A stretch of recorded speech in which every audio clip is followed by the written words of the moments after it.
The advanced problem of Quideo number 3 says, an insurance company estimates that it should make an annual profit of $150 on each homeowner's policy written, with a standard deviation of 6,000. So question A is, what reasons may contribute to such a large standard deviation? And this is because when you're making a policy for a business or a company, you can either make or lose a lot of money. So some policies, you can make over $1 million, some you lose some. And another economic reason could be, like, if you're in a recession, then you're going to lose more money. But if the economy is doing better, you're going to make more money. So the standard deviation is going to be larger to account for making a lot or a little bit of money. Part B says, if it writes only 2 of these policies, what are the mean and standard deviation of the annual profit? Okay, so to do this, it gives you that your mean is 150, and then since you're only doing 2 policies with the mean, all you have to do is just do 150 times 2. So the new mean would be $300 is the new mean. But to do the standard deviation, it gives you a standard deviation of 6,000. But you cannot just add the 6,000 to itself because the standard deviation has been affected by the square root in the formula.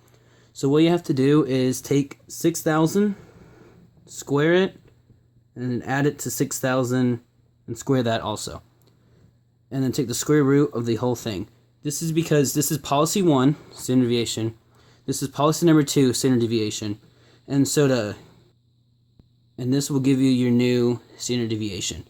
So when you calculate this out, the new standard deviation is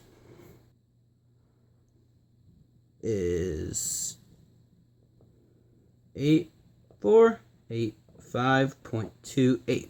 So this is the new standard deviation. Part C says, if it writes 10,000 of these policies, what are the mean and standard deviation of the annual profit? So to find the mean, well, it gives you the mean as $150.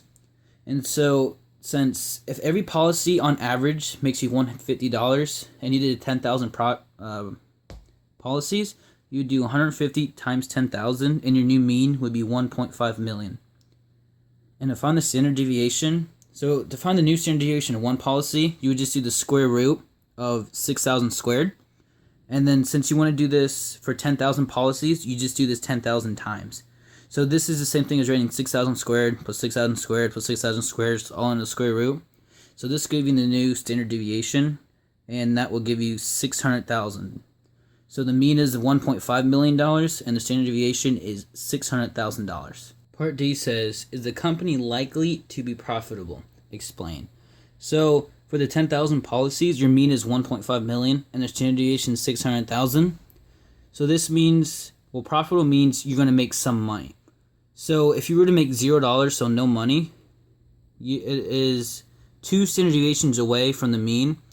So the chances of you getting $0 is with the 68, 95, 99.7 rule. So it is about 95% chance of you not being profitable. So yes, your company is very likely to be profitable.